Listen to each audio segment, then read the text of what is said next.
Welcome back. আপনাদের সবাইকে স্বাগত জানাচ্ছি আমি রাসেল। আশা করছি আপনারা সবাই ভালো আছেন, ভালোর তলে আছেন। ঘড়িতে সময় রাত ৯টা বেজে ৫৩ মিনিট, ১০টা বাজতে যাচ্ছে। ঠিক সেই সময় শুরু হয়ে গেল ভূত.com। আশা করছি প্রথম থেকে শেষ পর্যন্ত আমাদের সঙ্গে থাকবেন। আজকে আমাদের যে স্পেশাল এপিসোডটি সেটির নাম হচ্ছে যেখানে ভূতের ভয়, এবং আজকের যে স্টোরিটা আমরা শোনাবো সেটি একটা ছায়া নিয়ে এবং সেই ছায়ার গন্ধ নিয়ে। আসলে অনেকগুলো স্টোরি আমাদের এখানে আছে। সেই স্টোরিগুলো আপনারা শুনবেন। আমাদের একজন অতিথিও আমাদের সঙ্গে যুক্ত হবেন। সবকিছু মিলিয়ে আজকের এপিসোডটি আশা করছি প্রথম থেকে শেষ পর্যন্ত আপনাদের ভালো লাগবে। আপনারা দেখতে পাচ্ছেন যে আমাদের শুরুতেই একটা বট গাছের ছবি দেয়া আছে। এই বট গাছের ছবিটা শুধুমাত্র এমনি এমনি দেয়া নেই। এই বট গাছটাকে আপনি বলতে পারেন, সব গাছই তো জীবন্ত, কিন্তু এই বট গাছটা সম্পর্কে বলতে গেলে আমাকে বলতেই হয় যে এই বট গাছের রহস্য আছে। যাই হোক, আমরা কথা না বাড়িয়ে সরাসরি ঘটনায় যাব। ঘটনা শুনলেই বুঝতে পারবেন কি রহস্য বট গাছের এবং কতটা ভয়ঙ্কর এই গাছটি। আমাদের সঙ্গে যুক্ত হয়েছেন অলরেডি আরাফাত। তবে তার আগে, আরাফাতের সাথে কথা বলার আগে আমরা যেটা করতে চাই সেটা হচ্ছে সরাসরি চলে যেতে চাই আমাদের প্রথম ঘটনায়। চলুন শুরু করা যাক।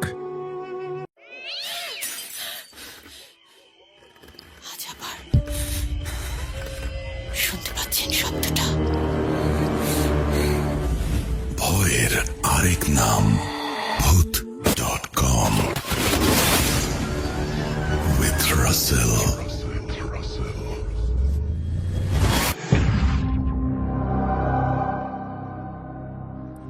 আসসালামু আলাইকুম রাসেল ভাই। আশা করি আল্লাহর অশেষ রহমতে আপনি অনেক ভালো আছেন। আমি সজীব, সৌদি আরব প্রবাসী। অনেক আগেই ইন্ডিয়ায় ফয়সাল ভাই আমার রুমমেটের কাছ থেকে একটা ঘটনা শুনি যেটা তার সাথেই ঘটে গেছে। ফয়সাল দাদা অনেক অগোছালোভাবে ঘটনাটি বলেছিলেন, এজন্য আমি নিজের মতো করে সাজিয়ে লিখছি। অনেকদিন ধরেই ভাবছিলাম ঘটনাটি লিখব, তবে সময়ের অভাবে লেখা হয় না। ফাইনালি ভাবলাম যেটা শুনে প্রতিদিন রাতে ঘুমাই সেই ভূত.com-এ একটা ঘটনা শেয়ার করি। যেই ভাবা সেই কাজ, অবশেষে লিখতে বসলাম।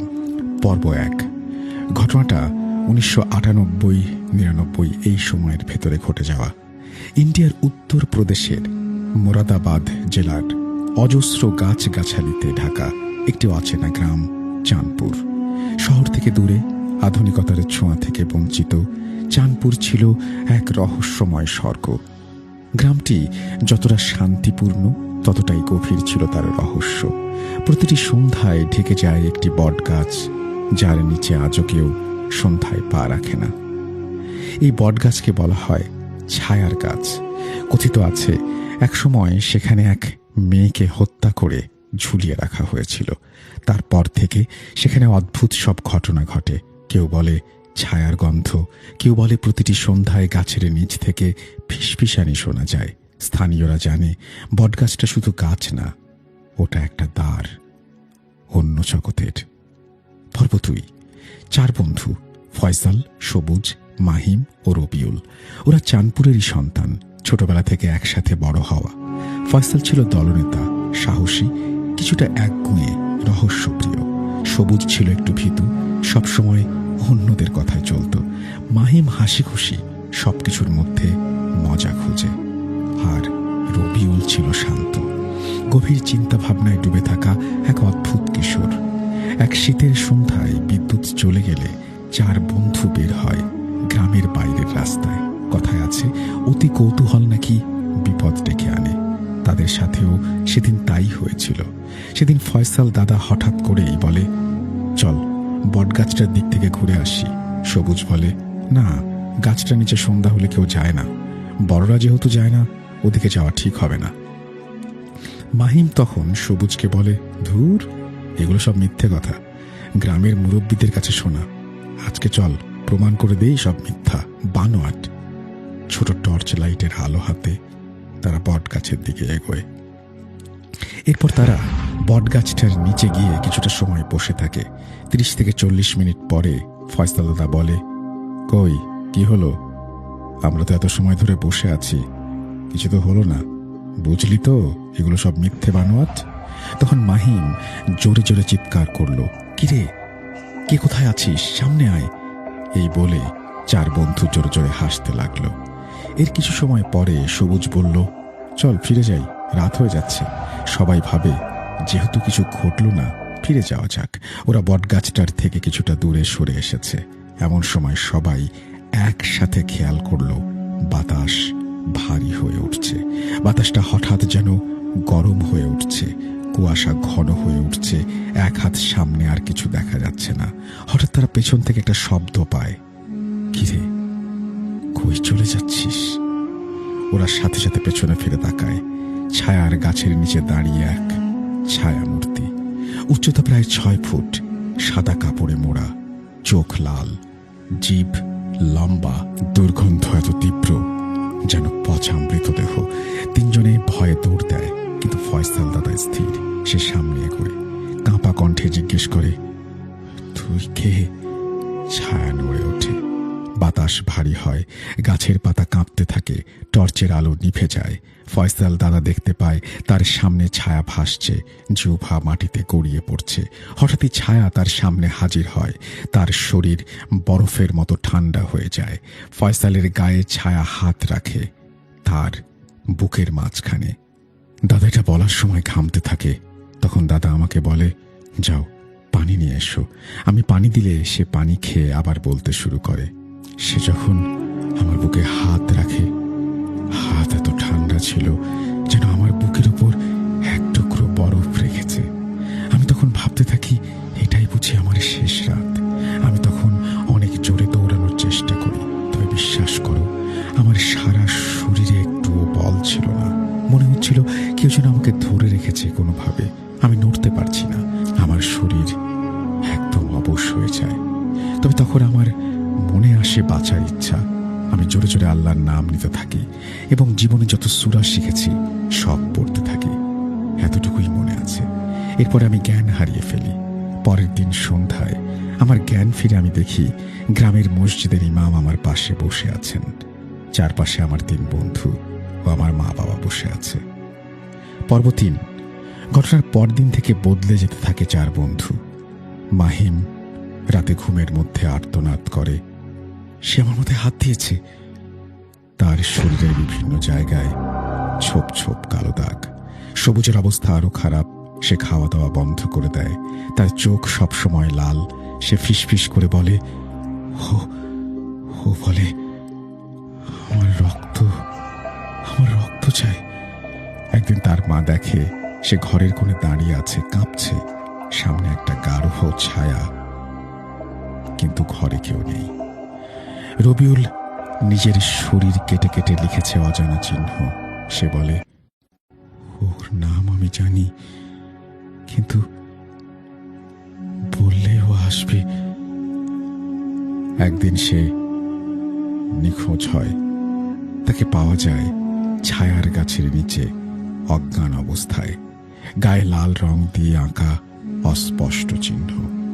ফয়সাল সবচেয়ে ভয়ানক স্বপ্ন দেখতে থাকে। সে দেখে ছায়া তার ঘরে ঢুকেছে। ছায়া ঠিক কথা বলে না, শুধু জিভ দিয়ে দরজার নিচ দিয়ে কালি ছড়ায়। তার ঘরের দেয়ালে সে দেখতে পায় প্রতিদিন নতুন অক্ষর লেখা হচ্ছে, আমি এসেছি। পর্ব 4। পরিবারগুলো নানা কবিরাজ ডাকে। প্রথমে আসেন মাওলানা রফিক। তিনি কয়েকটি তাবিজ দেন, কিছু দোয়া পড়ে। পরদিন মাওলানা তার মেয়েকে মৃত অবস্থায় পান বটগাছের নিচে। সেই শোকে মাওলানা পাগল হয়ে যান। মাওলানা বলতে থাকেন, সে এসেছে, সে ফিরে এসেছে, কেউ বাঁচবে না, ও সবাইকে নিয়ে যাবে। তারপর আসে ওঝা হরিপদ। সে ছায়ার গাছের পাশে তাবিজ বাঁধে, ধূপ দেয়। পরদিন রাতে হরিপদ উধাও।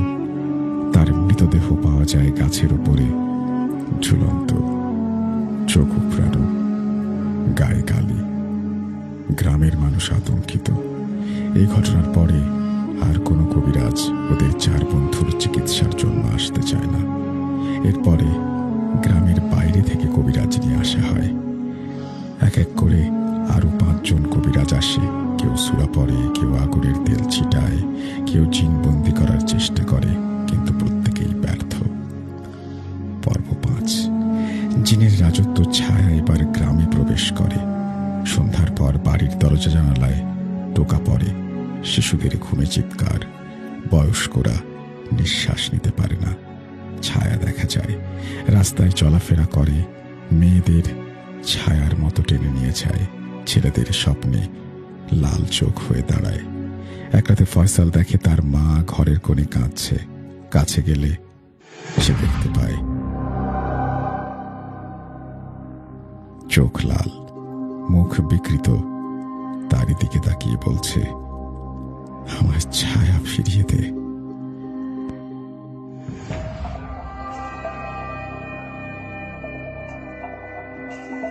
ফয়সাল বুঝে যায় ওটা তার মা নয়। সে কোরআন হাতে নিয়ে দোয়া পড়তে থাকে। তখন সেই ছায়া চিৎকার করে অদৃশ্য হয়ে যায়। পর্ব 6। একের পর এক কবিরাজ হুজুর না পারায় তারা আশা ছেড়ে দেয়। তারা 4 জন পাগলের মতো হয়ে যায়। গ্রামের অনেক মুরব্বী বলতে থাকে 30 বছর আগে এই ছায়া ফিরে এসেছিল, তখন কিছু যুবককে নিয়ে গিয়েছিল, এখন এদেরকে নিয়ে যাবে। এখানে আমি ঘটনাটা একটু সংক্ষেপ করে দিচ্ছি, বেশি বড় করে লেখা সম্ভব না। ঘটনা শুনেই বুঝতে পারছেন এই 4 বন্ধু ও গ্রামের মানুষের কি অবস্থা হয়েছিল। যারা এই ঘটনার শিকার হয়েছে তারাই বুঝবে। যাই হোক, এর ভেতরে আরও একজন তান্ত্রিক আসে। তার পরামর্শে 4 জন বন্ধুকে একসাথে রাখা হয়। তিনি বলেন, শায়ান, জিন জাতির খুব শক্তিশালী, তাদের সাথে লড়াই করার ক্ষমতা আমার নেই। তবে আপনারা 5 ওয়াক্ত নামাজ পড়েন, ঈশ্বরকে ডাকেন, তিনি পারবেন এই অবস্থা থেকে গ্রামবাসীকে বাঁচাতে। এরপর শুরু হয় 4 বন্ধু ও গ্রামবাসীর বাঁচার মহা লড়াই। ওই গ্রামের সবাই তখন নামাজ পড়তে থাকে। সন্ধ্যায় কোরআন পাঠ, যারা হিন্দু ধর্মের তারা মন্দিরে পুজো, সন্ধ্যা হলে গীতা পাঠ করতে থাকে। 4 বন্ধু সন্ধ্যা হলেই কোরআন নিয়ে বসে। রাতে ঘুমানোর সাহস কারোরই ছিল না। ফয়সাল দাদা বলেছিল, ওরা যখন কোরআন পাঠ করত বাইরে থেকে আওয়াজ আসতো। তাহাজ্জুদের নামাজে আল্লাহর কাছে কাঁদতে থাকতো, আল্লাহ আমাদের মুক্তি দাও। এভাবে বেশ কিছুদিন চলে। এরপর হঠাৎ এক প্রবীণ কবিরাজের খোঁজ পাওয়া যায়, অলিউল্লাহ হুজুর, যিনি রুকাইয়ার জন্য বিখ্যাত। সঙ্গে আসেন ইমাম রহিম সাহেব। তারা বলে, তোমরা প্রস্তুত হও, ও সহজে যাবে না, ওকে তাড়াতে হলে আত্মা ত্যাগের প্রস্তুতি লাগবে। তারা গ্রামের পাশে একটি ফাঁকা মাঠে রাত 12টায় বৃত্ত এঁকে হাজির করার আয়োজন করে। চারপাশে সূরা পড়া হয়, আগরবাতি, খেজুর পাতা, সীসা মিশ্রিত পানি ও জমজম কূপের পানি। বাতাস স্থির হয়ে যায়, পাখি ডাকে না। দূর থেকে আসে সেই গন্ধ। ছায়া ধীরে ধীরে আকার ধারণ করে। আগুনের মতো চোখ, মুখ থেকে ধোঁয়া, সাদা কাপড়ে রক্তের ছিটা। কিছু সময় পর বাতাস থেকে একটা শব্দ আসে, তোদের সাহস হয়েছে আমাকে ডাকতে। অলিউল্লাহ প্রথমে রুকাইয়া পড়ে, কিন্তু ছায়া হাসে। সে বাতাসে ভেসে অলিউল্লাহর ওপরে ঝাঁপ দেয়, তাকে ছুঁড়ে ফেলে দেয় দূরে। মুহূর্তেই চারপাশ অন্ধকার। ইমাম রহিম উচ্চ স্বরে সূরা আল বাকারা পড়তে শুরু করেন। তেলাওয়াতের আগুন জ্বলে ওঠে। ছায়া চিৎকার করে, তোমরা জানো না আমি কাদের, আমি তোমাদের শেষ দূত। ইমাম রহিম তখন বলে, সবাই ফয়সালের চারপাশ থেকে সরে যাও। সবাই সরে যায়। এরপর ফয়সাল আর কিছু বলতে পারে না, তার কিছু মনে নেই। এর পরবর্তী অংশ সে শুনেছে তার বাবার কাছে। ফয়সালের বাবা বলেন, তোর চারপাশ থেকে আমরা সরে যাওয়ার পরে তুই জোরে চিৎকার করতে থাকিস। এরপর অলিউল্লাহ হুজুর কিছু একটা পড়ে আল্লাহর নাম বলে চিৎকার করতে থাকে। রুকাইয়া অব্যাহত থাকে। আগুনের রিংয়ের মতন একটা সৃষ্টি হয় এবং তার মধ্যে ফয়সাল চিৎকার করতে থাকে আর বলে, আমি আসবো, আমি ফিরে আসবো, আমি যাব না, আমি কাউকে ছাড়বো না। এরপরে রহিম হুজুর সীসা মিশ্রিত পানি ফয়সালের শরীরে ছুঁড়ে মারে। ও আর্তনাদ করে ওঠে। এরপরে 2 জন মিলে আগুনের রিংয়ের পাশে 8টা আগরবাতি জ্বালিয়ে দেয়। জোরে জোরে পড়তে থাকে সূরা। কিছু সময় পর ফয়সাল শান্ত হয়ে যায়। একটা ধোঁয়ার কুণ্ডলী ফয়সালের ভেতর থেকে বেরিয়ে যায়। তখন ঘটে এক আশ্চর্য ঘটনা। ধোঁয়ার কুণ্ডলী থেকে বের হয়ে আসে একটা সাদা মানব। হুজুর কিছু একটা পরে জমজম কূপের পানির মধ্যে ফু দেন। পিশাচটার উপরে ছড়িয়ে দিলেই মুহূর্তে সে ঝড় হয়ে বাতাসের সাথে মিলিয়ে যায়। চিৎকার করে বলে, আমি আবার আসব। রহিম হুজুরের গলায় একটা দাগ হয়ে যায়। অলিউল্লাহ হুজুর বলে, ওকে নিঃশেষ করতে পারেনি। ওর ছায়া গ্রাম ও তোমাদের মুক্তি দিয়েছে, তোমাদের স্মৃতি থেকে নয়। এরপরে হুজুর ফয়সাল দাদা এবং তার 3 বন্ধুকে তাবিজ দেয় এবং বলে, যতদিন বেঁচে থাকবা তাবিজ খুলবে না। এখনো তাদের কাছে সেই তাবিজ রয়েছে, যেটার ছবি আপনারা চাইলেই দেব। পর্ব 7, ফিরে পাওয়া নাকি শুধু সময়। গ্রাম ধীরে ধীরে স্বাভাবিক হয়, কিছু ছায়ার স্মৃতি থেকে যায়। ফয়সাল, সবুজ, মাহিম ও রবিউল আবার হাঁটে, হাসে, কিন্তু মাঝে মাঝে চুপচাপ থাকে। তারা জানে কোনো একদিন হয়তো ওই ছায়া মানবের সাথে আবার দেখা হবে। ফয়সালদা কোনোদিন নামাজ ছাড়েননি। তিনি 5 ওয়াক্ত নামাজ পড়েন। বট গাছটাকে ঘিরে পাথরের পাঁচিল তোলা হয়, কেউ যায় না সেখানে, কিন্তু মাঝে মাঝে হাওয়ায় এখনো সেই গন্ধ আসে। আর কে যেন ফিসফিস করে বলে, আমি আসব।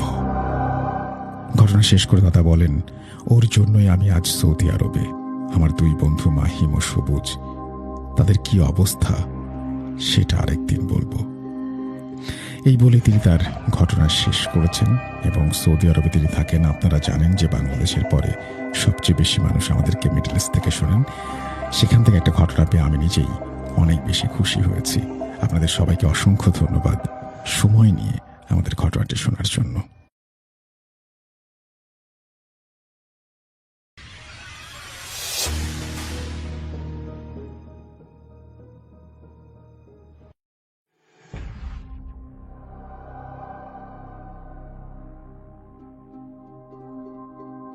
Welcome back. আপনাদের সবাইকে স্বাগত জানাচ্ছি আমি রাসেল। আশা করছি আপনারা সবাই ভালো আছেন, ভালোর দলে আছেন। ঘড়িতে সময় রাত 10:10। অনুরোধ করছি আপনাদের সবাইকে আমাদের ইউটিউব চ্যানেলটি যদি ভালো লাগে তাহলে সাবস্ক্রাইব করুন to get all the notifications, এবং অবশ্যই বেল আইকনটি হিট করতে ভুলবেন না। সেই সাথে আমাদের কমেন্ট করতে ভুলবেন না, এবং আপনাদের যদি ঘটনা ভালো লাগে তাহলে লাইক বাটনটি প্রেস করতে ভুলবেন না। আমরা চলে যাব আমাদের পরের ঘটনায়। সামনে কোরবানির ঈদ আসছে, খুব বেশি দেরি নেই, আর মনে হয় 1 মাস। এই জন্য আমাদের প্রচুর ঘটনা দরকার। সেই জন্য আপনারা ঘটনা পাঠান। আমাদের ইমেল অ্যাড্রেস russell.booth.com@gmail.com। আমরা রেগুলার চেষ্টা করছি আপনাদের পছন্দ মতো ঘটনা পরিবেশন করার। জানি না কতটুকু পারছি, কিন্তু আমাদের চেষ্টার জায়গা থেকে আমরা 100% চেষ্টা করছি। আপনারা সবাই এত রাত জেগে যে আমাদের শুনছেন, বৃহস্পতিবার শোনেন, শুক্রবার শোনেন, আজকে রবিবারে আবার শুরু করলাম, যেখানে ভূতের ভয় নিয়ে আসলাম একটা ঘটনা, আপনারা সেটাও শুনছেন। এই জন্য আমরা অভিভূত। আমি জানি যে অনেকে এখন শুনছেন, অনেকে হয়তো পরে শুনবেন। যাই হোক, আমি দেখতে পাচ্ছি যে অনেকে আমাদের কাকতারুয়া পার্ট 2 চেয়েছেন। আমি কি করতে পারি জানি না। আমি তো ফকির জিন চাইলাম, তখন ফকির জিন পেলাম, এবং ফকির জিন আপনাদের শোনালাম। কাকতারুয়া যিনি লিখেছেন তিনি যদি পার্ট 2 দেন, আদৌ কাকতারুয়ার পার্ট 2 আর আছে কিনা আমার জানা নেই, কিন্তু আমি আপনাদের পক্ষ থেকে জানিয়ে দিলাম সেটা। আমাদেরকে কার্টুন বিজি ভিডিও তিনি পাঠিয়েছেন এই কমেন্টটি।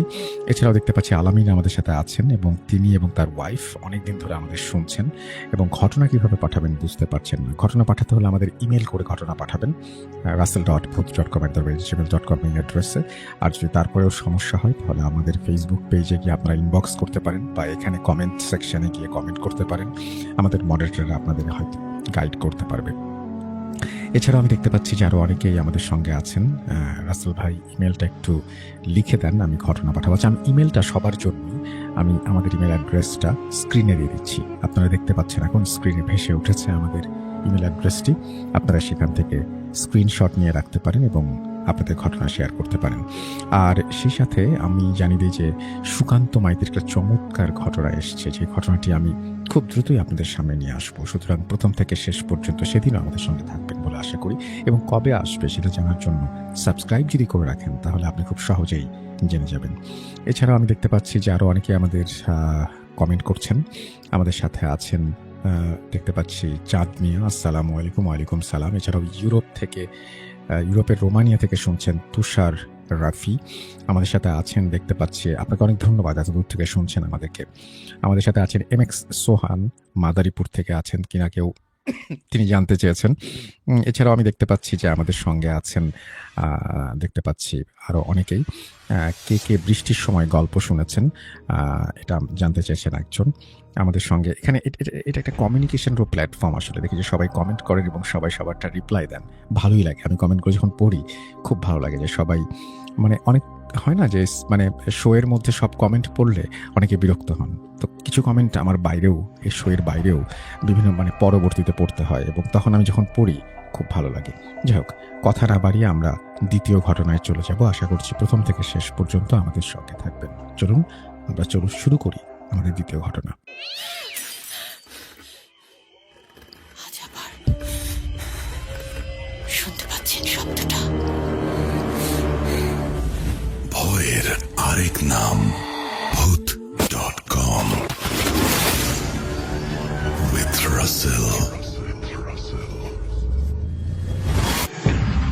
আপনাদের সবাইকে স্বাগত জানাচ্ছি যেখানে ভূতের ভয়ে। আমি রাসেল। আশা করছি আপনারা সবাই ভালো আছেন এবং ভালোর দলে আছেন। আমিও ভালো আছি, ভালোর দলে আছি। কোনো কথা না বাড়িয়ে আমরা চলে যাব আমাদের আজকের প্রথম ঘটনায়। চলুন শুরু করা যাক। যেভাবে লেখা আছে আমি সেভাবেই পড়ে শোনাচ্ছি। ধূসরপুর একটি গ্রাম, যেখানে অন্ধকারের ছায়া ছড়িয়েছিল বহু বছর ধরে। একসময় এটি ছিল এক সমৃদ্ধ গ্রাম, যেখানে মানুষ একত্রিত হয়ে নিজেদের জীবন কাটাত। কিন্তু এক অদ্ভুত অভিশাপে গ্রামটি ধ্বংস হয়ে গেছে। এখন সেখানে মৃতপ্রায় গাছপালা, ভেঙে যাওয়া বাড়িঘর এবং নিঃসঙ্গতা ছাড়া আর কিছুই নেই। শোনা যায় এখানে একসময় কালো জাদুকরী অমৃতা রাজার মতো রাজত্ব করতেন, আর তার জীবনের শেষ অধ্যায়টি ছিল অমরত্ব অর্জন।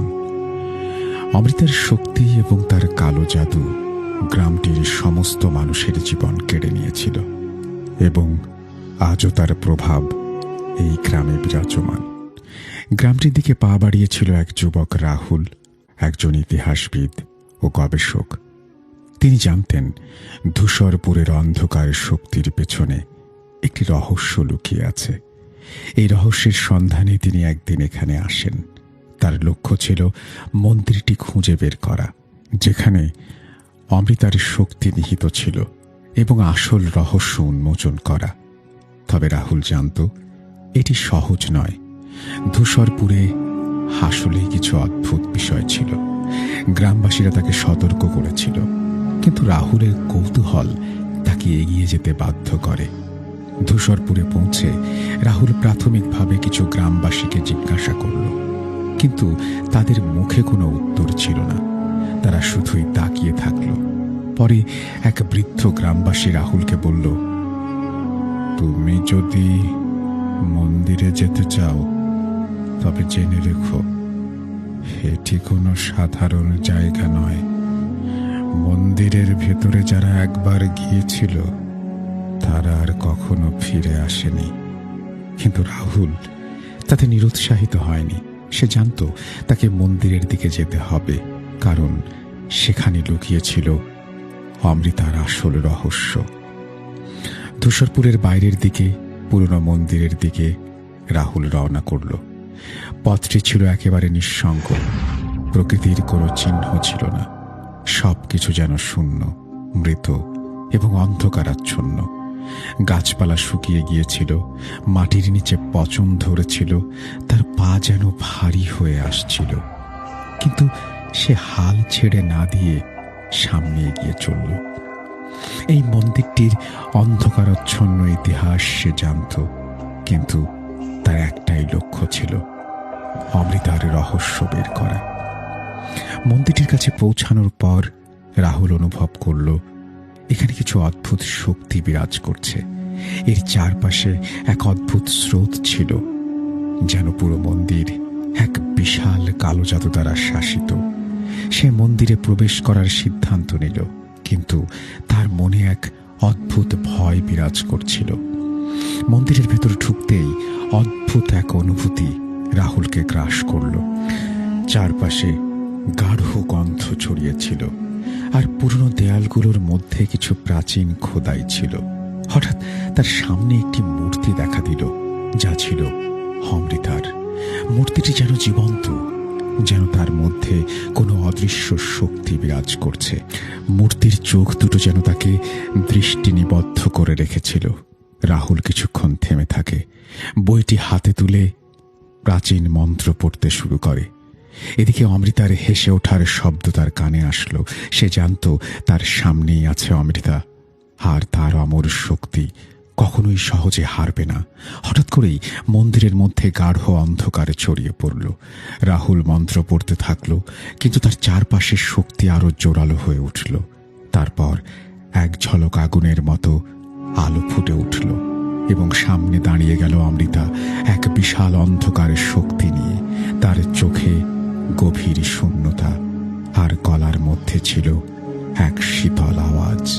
অমৃতা বলল, তুমি এসেছ রাহুল। তার গলা ছিল ভয়ানক। তুমি ভাবছ তুমি আমাকে পরাস্ত করতে পারবে? তুমি জানো না আমি কিভাবে এই শক্তি অর্জন করেছি। রাহুল দাঁড়িয়ে থেকে বলল, তুমি কি জানো অমৃতা, তুমি কত নিরীহ মানুষের জীবন কেড়ে নিয়েছ?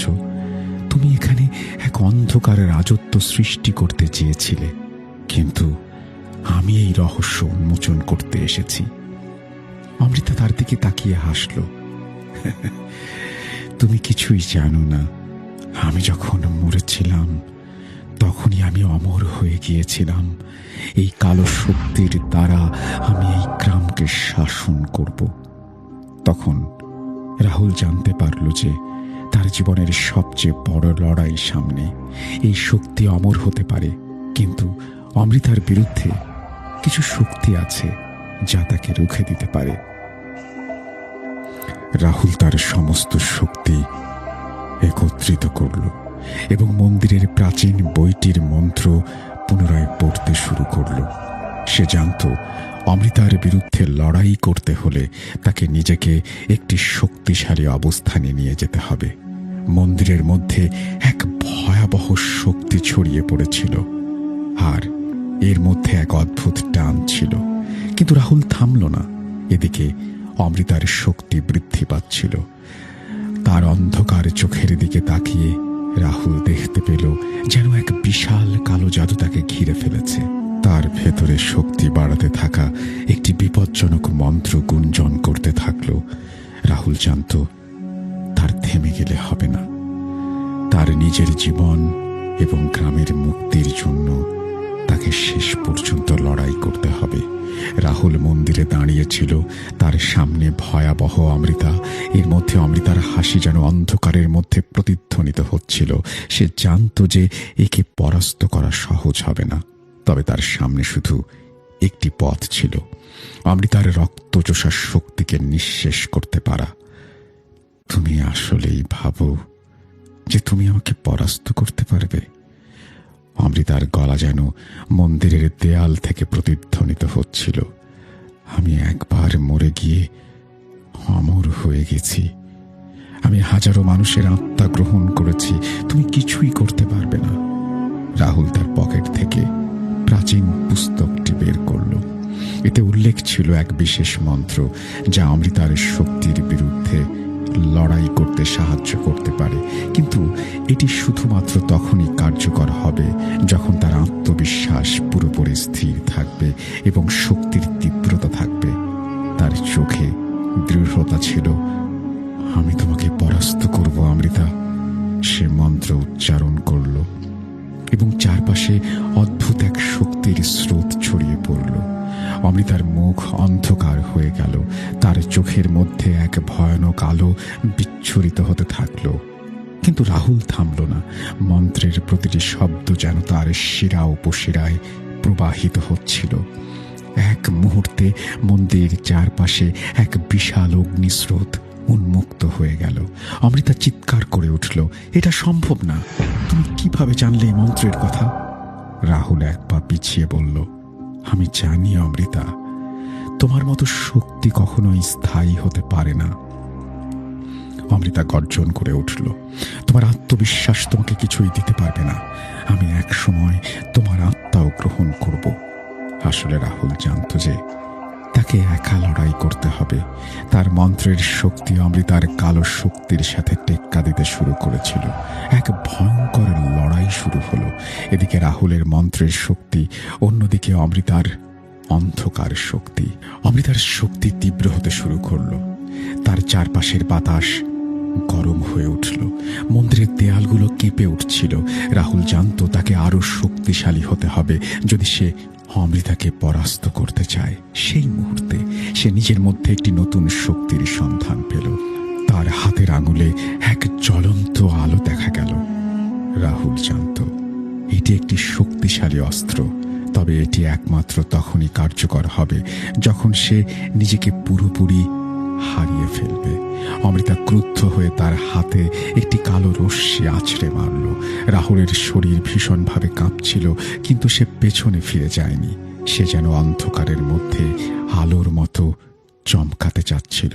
রাহুল বলল, তুমি জানো না আমি কিভাবে তোমাকে পরাস্ত করতে পারি। তার কণ্ঠে দৃঢ়তা ছিল। তুমি যতই শক্তিশালী হও, শেষ পর্যন্ত তোমার পতন ঘটবে। অমৃতার চোখ গাঢ় লালচে হয়ে উঠেছিল এবং তার চারপাশে এক ভয়াবহ কালো অন্ধকার ছড়িয়ে পড়েছিল। সে এক অসীম শক্তির দ্বারা রাহুলকে আক্রমণ করতে চেয়েছিল, কিন্তু রাহুল মন্ত্রটি আরো জোরে পড়তে থাকলো। এক পর্যায়ে চারপাশের অন্ধকারে এক বিশাল আলো ছড়িয়ে পড়ল। অমৃতার সহ্য করতে পারল না, তার শক্তি শেষ হতে চলেছিল। রাহুলের মন্ত্র, তার আলো তীব্র হয়ে উঠছে। এক মুহূর্তের জন্য মন্দিরের দেয়ালগুলি ভেঙে পড়ল এবং অমৃতা পুরোপুরি অদৃশ্য হয়ে গেল। রাহুল যখন মন্দিরের ভেতরে তাকালো, তখন চারপাশে শীতলতা বিরাজ করছে। অমৃতার শক্তি সম্পূর্ণরূপে নিঃশেষ হয়ে গেছে, কিন্তু তার এই জয় কোনো সহজ জয় ছিল না। সে জানত এই লড়াইয়ের পরিণতি খুবই ভয়াবহ। মন্দির থেকে বেরিয়ে এসে রাহুলের মনে একটি প্রশ্ন ছিল, যতটা সে অমৃতাকে পরাস্ত করেছিল ততটা কি সে নিজেকে রক্ষা করতে পেরেছে? তার ভেতরে গাঢ় কালো এক ছায়া ক্রমেই ছড়িয়ে পড়ছিল, যা সে কখনো অনুভব করেনি। একদিন রাহুল গ্রাম থেকে চলে যাওয়ার পর ধূসরপুরে অন্ধকারের সেই ছায়া থেকে মুক্তি পায় সবাই। তবে তার ভেতরে একটি প্রশ্ন রয়ে গেল, এই জয় কি আসলেই জয়ের মতো ছিল, অথবা অমৃতার কালো শক্তি এখনো কোথাও অচিহ্নিত অবস্থায় বিরাজমান নয় কি? রাহুলের যুদ্ধ শেষ হয়নি। মন্দিরের ধ্বংসস্তূপের মধ্য থেকে কিছু অদ্ভুত শক্তি বেরিয়ে এসেছিল। একটি নতুন মন্দির তৈরি হচ্ছিল এবং তার সাথে এক নতুন শক্তি। রাহুল জানত যে অমৃতার শক্তি নিঃশেষ হয়নি, বরং এই ধ্বংসস্তূপ থেকেই নতুন কিছু উঠে আসবে। গ্রামের কাছে তাকে আবার ফিরতে হবে, তবে এবার সে জানে অন্ধকার এমন শক্তি ধারণ করবে যেগুলো মানুষের বোধগম্য নয়। এই লড়াই শেষ হয়নি এবং রাহুলের পথ এখনো অনিশ্চিত। এই বলে তিনি তার ঘটনা শেষ করেছেন। ঘটনাটা সম্পর্কে আমি যদি বলতে চাই তাহলে বলবো এটি কিছু মুহূর্তের বর্ণনা এবং এখানে এই ঘটনার সম্পর্কে খুব বেশি কিছু আসলে জানা যায়নি। তো আমি খুবই খুশি হব যদি আপনি আরেকটু আপনি লিখেছেন যে এই ঘটনাটি চলবে, তো পরবর্তীতে যদি আপনি চেষ্টা করেন যে ঘটনাটি আপনি আরেকটু বিস্তারিতভাবে লিখবেন। আপনি যে ইমেলটি আমাদের করেছিলেন সেখানে লিখেছেন, ডিয়ার রাসেল ভাই, আসসালামু আলাইকুম, my name is MD Mustafizur Rahman and my nickname is Faisal. I'm currently studying in the first year of college. তারপরে তিনি লিখেছেন যে তিনি SSC কমপ্লিট করেছেন Rani Bilasmoni government boys high school Gazipur থেকে, এবং তিনি লিখেছেন যে I am a resident of Gazipur Sadar area and currently leave. তিনি এখন গ্রামে বাস করেন এবং তিনি বলছেন যে আমি প্রফেশনালি লিখি না, এবং কেউই এখানে যারা লেখেন তারা কেউই লেখেন না। এবং তিনি এই ঘটনাটি, যে ঘটনাটি তিনি লিখেছেন সেই ঘটনাটির নাম তিনি দিয়েছেন একটা, আপনারা সবাই সেই নামটি শুরুতেই জেনেছেন, অন্ধকারের চোখ। আমরা হয়তো সেই ঘটনাটি আপনাদের এতক্ষণ পর্যন্ত সেই ঘটনাটি আসলে আপনাদেরকে পড়ে শোনানো হলো।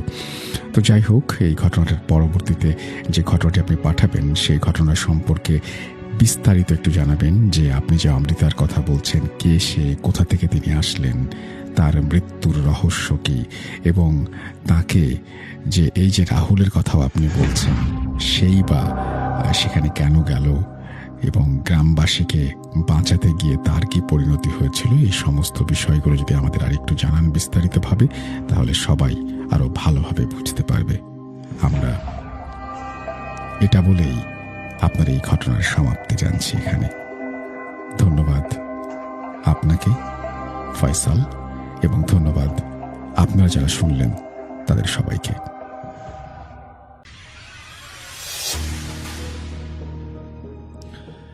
Welcome back. আমাদের সঙ্গে আসলে জয়েন করেছিলেন আরাফাত, কিন্তু তিনি ড্রপ করে গেছেন, সুতরাং আমরা তার ঘটনা আজকে শুনতে পারলাম না। আমরা প্রত্যেক সপ্তাহেই আসলে চেষ্টা করি আপনাদেরকে এইভাবে লাইভে নিয়ে এসে ঘটনা শোনানোর একটা আয়োজন করার। তো আপনারা যারা ঘটনা বলতে চান তারা আমাদেরকে জানিয়ে যে আপনারা লাইভে অংশগ্রহণ করতে চান, তাহলে সেটা আমাদের জন্য অনেক বেশি ভালো হবে। এবং আপনারা যদি লাইভে এসে ঘটনা শোনাতে চান তাহলে আমাদের কোনো আপত্তি নেই, শুধুমাত্র ইমেইলের শুরুতে লিখে দিবেন সাবজেক্টের জায়গায় যে আমি লাইভে ঘটনা বলতে চাই। অথবা আপনারা যারা আগ্রহী তারা আমাদের ফেসবুকের মাধ্যমে যোগাযোগ করতে পারেন।